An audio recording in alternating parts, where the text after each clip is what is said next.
კაცაძე, კორდიალის დამფუძნებელი. კორდიალი არის უალკოჰოლო პროდუქტი, გამოიყენება კოქტეილებში, ლიმონადებში, ჩაიში და სხვადასხვა დესერტებშიც კი. ჩემი იდეა გაჩნდა სადღაც 5 წლის წინ. გამოცდილებიდან გამომდინარე, მაქვს 13 წლიანი ბარის სფეროში 13 წლიანი გამოცდილება და ყოველთვის მინდოდა რომ შემექმნა საკუთარი პროდუქტი კორდიალის სახით.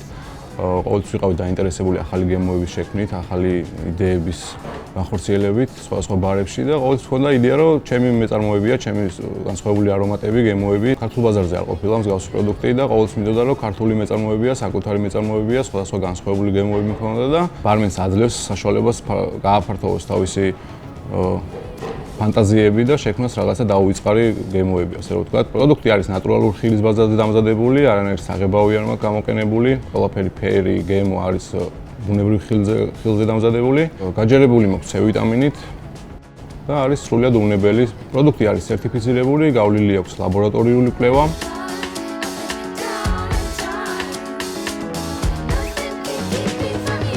კორდიალის სახელი დაუკავშირე თვითონ კორდიალს ბრენდს. პროდუქტს, რასაც ქვია კორდიალი. სხვათა შორის დიდი ხანი ვფიქრობდი სახელის მოკითხებაზე საკმაოდ დიდი დრო დაჭირდა და ჩემი უღლი დამეხმარა საბოლოოდ ბრენდის სახელის და ლოგოს მოფიქრებაში. ერთად შევქმნით ყველაფერი. რა თქმა უნდა, რთული ეტაპები გავიარეთ, იყო წინაღობები, რა თქმა უნდა, მაგრამ ჩემი ჯიუტობიდან გამომდინარე, არ მივეც საკუთარ თავს რომ დაუნებებულიყავი მაგის უფლება. და დროთა განმავლობაში ნენელა ნაბიჯ ყველა ბარიელი გადაირახა და შეიქმნა მოკლედ ჩემი პროდუქტი. ბალანსირება საკმაოდ დიდი დრო დაჭირდა, სხვადასხვა გემოები, იყო რაღაცეები, რაც მე არ მომწონდა, იყო რაღაცეები, რაც შეიძლება ზედმეტი ყოფილიყო ან ნაკლები ყოფილიყო და საკმაოდ ერთი არომატის, კონკრეტული არომატის დაბალანსება საკმაოდ დიდი დრო დაჭირდა, მაგრამ მივედი ბოლოს იმ გემომდე, რომ მე მომწონს და სადაც თანამშრომლობ ყველას მოსწონს პროდუქტი და არის განსხვავებული და უნიკალური გემო რა საქართველოს ბაზარზე. ამ ეტაპზე მაქვს 8 არომატი, 8 სხვადასხვა არომატი, როგორც კონკრეტული არომატები, ასევე მიქსები სხვადასხვა ხილის, მაგალითად ბანანის და ვანილის მიქსი მაქვს, რომელიც ძალიან განსხვავებული და ესეთია, არაჩვეულებრივი გემოა. მაქვს დარიჩინის, ანისის ვარსკვლავის და მიხაკის არომატი, რომელიც უნიკალურია, ჩემთვის პირადად და ყველაზე განსხვავებული გემოა. ქმნის საახალწლო განწყობას, უფრო რაღაცა ზამთრის გემოებია, გლიტოინისთვის არაჩვეულებრივი პროდუქტია. გეგმავ, რა თქმა უნდა, ბევრი არომატის დამატებას, პარალელურ რეჟიმში მუშაობ, რომ სხვადასხვა გემოები კიდე და კიდე დავაბალანსო. ამ ეტაპზე მაქვს 8 არომატი, როგორც გითხარით. და რა თქმა უნდა, ნენელა ეტაპობრივად დაემატება კიდე სხვადასხვა განსხვავებული გემოები.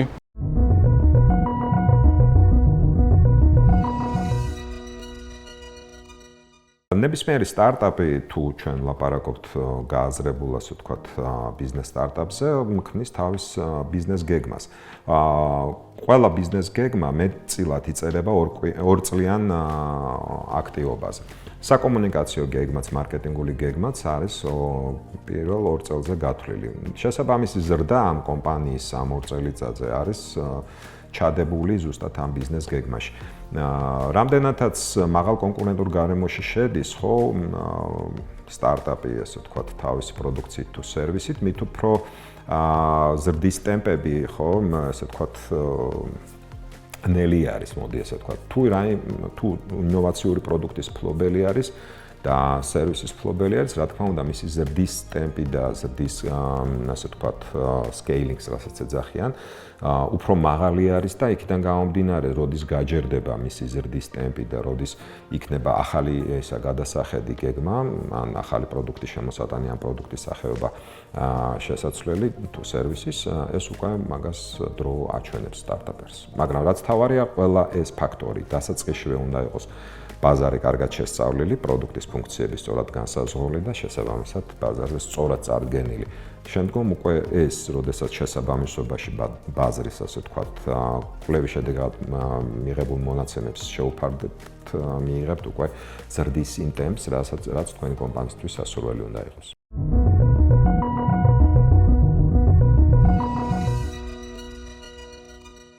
მომხმარებელს ვთავაზობ ექსკლუზიურ გემოებს. შემიძლია შევქმნა კონკრეტული გემო კონკრეტული ობიექტისთვის, სადაც მხოლოდ ამ ობიექტზე ვითანამშრომლებ და სხვა ობიექტზე აღარ შევალ მსგავსი პროდუქტით. ეს იდეა მომივიდა ერთ-ერთ ობიექტზე მუშაობდი და ქმნიდი სხვადასხვა არომატებს, სხვადასხვა გემოებს და საკმაოდ ისეთი იყო რა, ძალიან კარგი იყო. ყველას მოსწონდა, ძალიან საკმაოდ კარგი და ისეთი განსხვავებული მომხმარებელი ყავდა, რომელსაც ძალიან მოწონდა ჩვენი კოქტეილები და ანუ ხალხი მოდიოდა რომ ეს კოქტეილები გაესინჯათ, დაეგონებიათ და ძალიან კმაყოფილები მიდიოდნენ, ესე რომ ვთქვათ და ბევრი ადამიანი გავიცანი ამასთან ერთად. ბევრი ადამიანი დამიდგა გვერდით, რომ ეს იდეა ბოლომდე მიმიყვანა. პირველი წარმატება ვიგრძენი, როცა დაინტერესდა უკვე ობიექტი ჩემი პროდუქტით.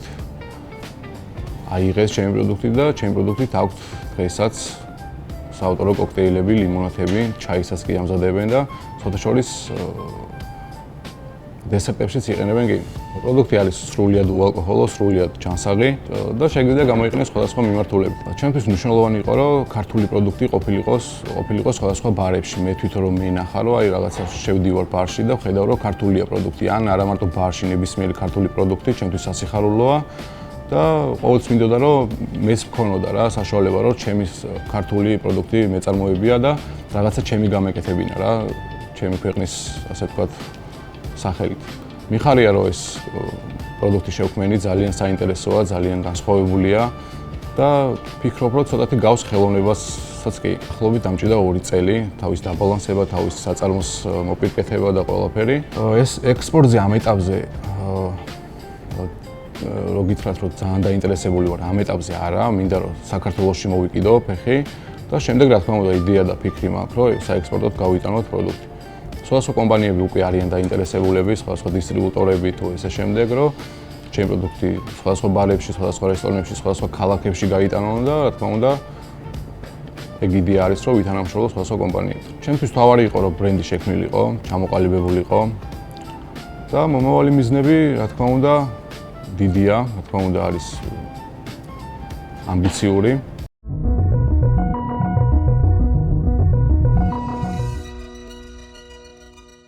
ყველაზე კარგად ქართული ენაზე გპასუხობს, ხო? ნუ თუ საერთაშორისო საქმე მაშინმა წარმოგაჩინოს, შეიძლება რა სახელიც გინდა დაირქვი. ოღონდ და როგორი, ასე ვთქვათ, სხარტიც არ უნდა იყოს, თუ შენი საქმიანობა არ არის, ასე ვთქვათ, შეთავსებული იმ ღირებულებებთან, კავშირებთან, რაც უკვე წინასწარ ქონდა განსაზღვრული, მაშინ დიდი აცდენა გექნება. მოლოდინებთან, რა თქმა უნდა, რა უნდა იყოს მომხმარებლის გონებაში და ცნობიერში მომავალში დალექილი. ამიტომ ძალიან დიდი მნიშვნელობა აქვს თავიდანვე განსაზღვრო ეს ემოციური კავშირები, რასაც ჩვენ ასე ვთქვათ, ვეძახით ბრენდს და ბრენდინგის პროცესს დასაწყისშივე და მკაცრად მისდიო მას, მის განვითარებას, დალექვის პროცესს. ძალიან ერთი მნიშვნელოვანი მომენტი არის, როდესაც ხშირად ამობენ ხოლმე ქმნიან ახალ სავაჭრო ნიშანს, ხო, სტარტაპერები ასე ვთქვათ და ამობენ ჩვენ ახალი ბრენდი შემოვიყვანეთ ბაზარზე. პროფესიონალებისთვის ეს ცოტა ღიმილს იწვევს, იმიტომ რომ შესდგება თუ არა ბრენდად, ეს მომავალი გვანახებს, მაგრამ ბაზარზე შემოვიყვანე რაღაცა პროდუქტი ახალი სავაჭრო ნიშნით, ეს არის სწორად ნათქვამი. ამიტომ ეს როგორც ადამიანთან ურთიერთობაში, ბრენდ და ჩვენ გვიჩნდება ემოციური, ასე ვთქვათ, კავშირები და აღქმა, ადამიანი არის სანდო, იუმორის გზნობა აქვს, არასანდოა, აქტიურია, დინჯია, ხო, ეს ყველაფერი ჩვენ გვიჩნდება გარკვეული ურთიერთობების მიერ. ბრენდიც ესე არის, უნდა გავიდეს დიდი დრო, წლები და ჩამოგვყალიბდეს ეს დამოკიდებულება და კავშირები. ამიტომ რა კავშირები გვინდა ემოციური კონდეს ჩვენ პროდუქტთან და სერვისთან, ეს უნდა იყოს წინასწარ განსაზღვრული და ესეც ბრენდბუკის ერთ-ერთი მნიშვნელოვანი ნაწილი არის. ეს სიტყვები რამდენიმე ათეული შეიძლება იყოს განსაზღვრებაში, ნუ თქვათ, რა ვიცი, 10, 20, 30 სიტყვა, რომელიც წინასწარ განსაზღვრავს. ასევე მნიშვნელოვანია რა არქეტიპებთან დაასოცირდებოდეს, ესეც გვეხმარება, არის კიდე ესეთი პროცესი ბრენდის პერსონიფიცირება, წარმოიდგინე როგორც ადამიანი, გარკვეული თვისებებით და ეს იყოს შენი, ასე ვთქვათ, მოდელი, როგორი თვისებების მატარებელი უნდა იყოს მომავალში შენი ბრენდი.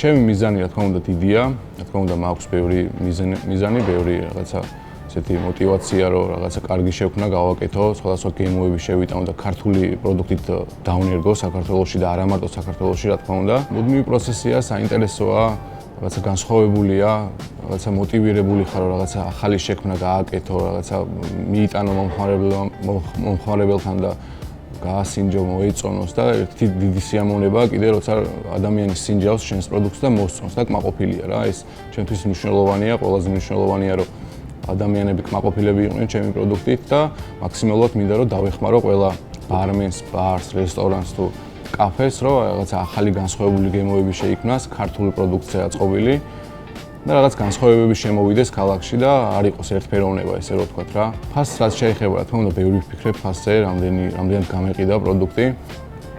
რახან ნატურალურ ხილზე, ბუნებრივ ხილზე მუშაობ, რა თქმა უნდა, თვითღირებულება მაღალი მაქვს, საკმაოდ მეზრდება და საკმაოდ ნორმალური ფასი აქვს კიდე საქართველოს ბაზარზე პროდუქტს. პროდუქტი ყველასათვის ხელმისაწვდომია, არ აქვს ესეთი ფასი, რომ ვიღაცას რაღაცის შეეშინდეს. მე თვითონაც ნატურალურ ხილზე რახან მუშაობ, საკმაოდ დიდი მაქვს თვითღირებულება, შესაბამისად მაქსიმალურად ვცდილობ, რომ ხელმისაწვდომი იყოს პროდუქტი და ვფიქრობ, რომ ასეც არის. ჯერჯერობით მე თვითონ მუშაობ ყველაფერზე. იქ დისტრიბუცია იქნება, მომზადება იქნება პროდუქტის თუ ასე შემდეგ. რაღაც გარკვეულ საკითხებში ჩემი ოჯახის წევრები მეხმარებიან ამ ეტაპზე, მაგრამ რა თქმა უნდა შეკვეთების მიხედვით, რა თქმა უნდა გაიზრდება, რა თქმა უნდა რომ გაიზრდება გაყიდვები და ისე შემდეგ, რა თქმა უნდა გაიზრდება გამსაქმებელთა სია, ესე რომ ვთქვათ, ვაპირებ გეგმა, რა თქმა უნდა საზაფხულოთ, რომ დავიმატო ადამიანები, დავასაქმო, ვასწავლო მეთოდიკა, ვასწავლო ყველაფერი ამის შესახებ, კორდიალის შესახებ და მინიმუმ ალბათ საზაფხულოთ 4-5 ადამიანს დავიმატებ, დავასაქმებ. ამ ეტაპზე ვაწარმოებ დღეში 100 ბოთლს, მაგრამ შესაბამისად იქედან გამომდინარე, რომ გაყიდვები ამ წუთას არ მაქვს დიდი, არ მჭირდება ყოველდღიური, ასე ვთქვათ, წარმოება, მაგრამ რა თქმა უნდა, როცა გაიზრდება წარმოება, როცა გაიზრდება გაყიდვები, შესაბამისად გაიზრდება ყოველდღიური მუშაობა და ყოველდღიური, ასე ვთქვათ, წარმოება.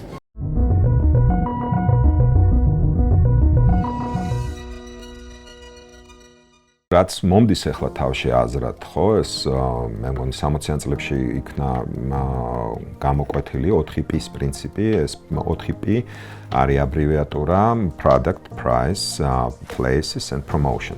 მარტივად განმარტავ თითოეულს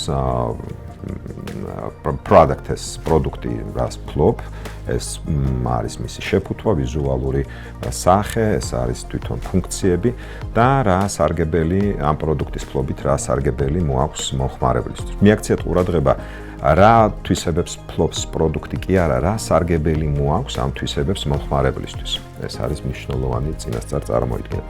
ფასი, რომელსაც მომხმარებელი მზად არის, შენ მიზნობრივი აუდიტორიის წარმომადგენელი გადაიხადოს ამ პროდუქტში. ეს არის ადგილები, სად უნდა გაიყიდოს ეს დღეს გვაძლევს ციფრული, ასე ვთქვათ, მაღაზიები და ონლაინ შოპინგი კიდევ დამატებითი რეალიზაციის არხებს გარდა ჩვეულებრივი მაღაზიებისა.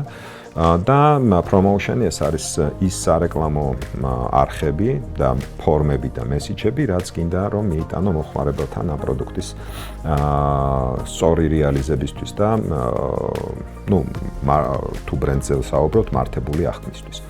აქედან გამომდინარე, ამაზე უკეთესი მე ვფიქრობ, გავიდა 50 წელიწადზე მეტი, 60 წელიწადია გასული, უკეთესი დეფინიცია მარკეტინგს ჯერ არ მოუგონია, რა თქმა უნდა, ეპოქების ცვლილებასთან ერთად იცვლება პრომოუშენის მეთოდები, როგორც ახლა ციფრული მარკეტინგი შემოვიდა, სოციალური მედიების გაჩენის, მაგრამ წინასწარ ყველა მარკეტერმა, რა თქმა უნდა, იცის, რომ ფუნდამენტი არის ეს 4P.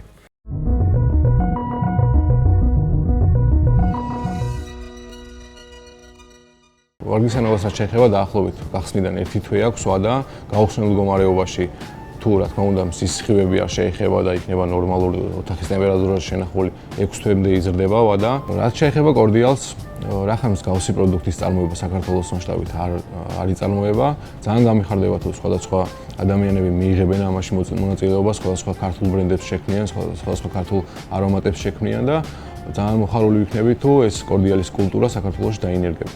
ჩემს მომხმარებელს ვპირდები, რომ ჩემი საქმე ყოველთვის გაკეთება სიყვარულით, გულით და ასე ვთქვათ, ყოველთვის ვეცდები, რომ კმაყოფილი იყოს ყველა. რა თქმა უნდა, უკმაყოფილო ადამიანის მეყოლება და ეს ჩემთვის მნიშვნელოვანია, რომ ეს უკმაყოფილება არ დაიმალოს და იყოს, ასე ვთქვათ, საჯარო ჩემთვის, რომ აი რაღაცა თუ ადამიანს არ მოეწონა, მაქსიმალურად ვეცადო, რომ ის ყველაფერი გამოვასწორო. და ამას ვპირდები ჩემს მომხმარებელს, რომ ყველანაირად მაქსიმალურად გულით ვიქნები ამ საქმეში ჩართული და მაქსიმალურად გულით გავაკეთებ ჩემს საქმეს. რაც შეეხება ჩემს პროდუქტს, მიყვარს ეს საქმიანობა, მიყვარს ჩემი პროდუქტი და მაქსიმალურად შევეცდები, რომ სხვადასხვა გემოები შემოვიტანო ქართულ ბაზარზე, ხელმისაწვდომი იყოს, რა თქმა უნდა, ეს პროდუქტი და იყოს განსხვავებული, რაღაცა კარგი რაღაცეები შექმნას და ჩემო პროდუქტმა მოკლედ ბევრი ადამიანი ასიამოვნოს, ესე რომ ვთქვათ, სხვადასხვა გემოებით და ესე ვთქვათ, სხვადასხვა კოქტეილებით, ლიმონადებით თუ ასე შემდეგ. გადაცემა ძალიან საინტერესოა, ძალიან მნიშვნელოვანია, ასე რომ ვთქვათ, ძალიან საჭირო არის სხვადასხვა სტარტაპერებისთვის, ძალიან კარგ საქმეს აკეთებთ. მოხარული ვარ, ძალიან გამიხარდა, რომ მეც მოვხვდი თქვენს გადაცემაში. მადლობას გიხდით ამისთვის. მთელი გულით, რა ვიცი, თქვენს გვერდით მიგულეთ, მაქსიმალური მხარდაჭერა თქვენ, ჩემი მხრიდან. ну, რავი, წარმატებებს გისურვებთ, დარწმუნებული ვარ, რომ წარმატებულები იქნებით და ძალიან ისეთ კარგ საქმეს აკეთებთ, მნიშვნელოვან საქმეს აკეთებთ, პირადად ჩემთვის და არა მარტო ჩემთვის, ყველა სტარტაპერისთვის.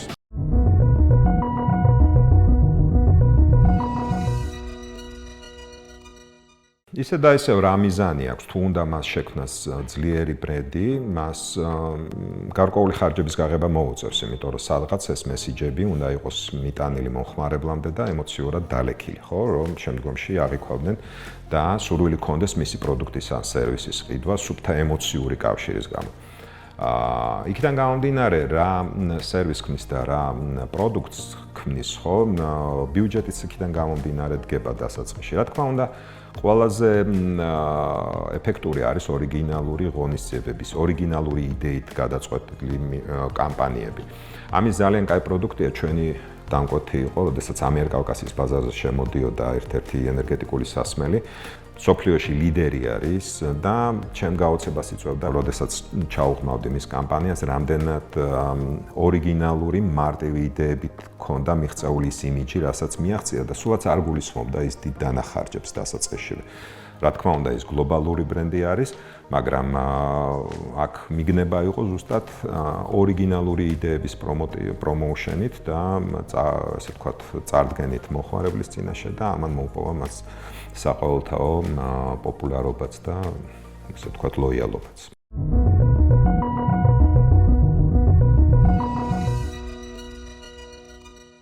დამწყებ სტარტაპერებს მივცემდი რჩევას, რომ არასდროს არ დანებდნენ თავის იდეები მაქსიმალურად განახორციელონ, მაქსიმალური რესურსი ჩადონ თავიანთ საქმიანობაში, შექმნან რაღაცა უნიკალური, განსხვავებული და დაგვამახსოვრონ თავი, ასე რომ ვთქვათ, განსხვავებული პროდუქტით. არ შეუშინდნენ ბარიერებს, ყველაფერი გადაილახება აუცილებლად, ყველაფერი დაალაგდება. კი, რა თქმა უნდა, მესმის, მე თვითონაც გამივლია ბევრი რაღაცა ეტაპი, ბევრი ბარიერი მქონია, მაგრამ არასდროს არ დავნებებულ ვარ და ყველას ურჩევ, რომ თავის იდეებს, თავის გულის, ასე ვთქვათ, სიტყვას და გულის თქმას ყოველთვის ბოლომდე, ასე ვთქვათ, ბოლომდე გაიტანონ ეს რა და არაფერს არ შეუშინდნენ, როგორ გითხრათ, მაქსიმალურად ეცადონ, რომ ბოლომდე მიიტანონ თავისი, ასე ვთქვათ, იდეა, თავისი სურვილი და რაც თავარია, სიყვარულით აკეთონ თავის საქმე. რაც უფრო ბევრი ქართული პროდუქტი შეიქმნება, მით უფრო მოხარული ვიქნები ამ საქმით, ამ ამბით. ჩემი მხრიდან მაქსიმალური მხარდაჭერა ყველა სტარტაპერს, ყველა იდეას, მოკლედ არასოდეს არ დანებდნენ, გულით გააკეთონ, რასაც აკეთებენ და აუცილებლად ყველაფერს მიაღწევენ, აუცილებლად ყველაფერი გამოვა. იანონ სწორ გზაზე, ერთ გზაზე, მაქსიმალური, ასე ვთქვათ, სურვილით, წყურვილით და სიყვარულით, რაც თავარია.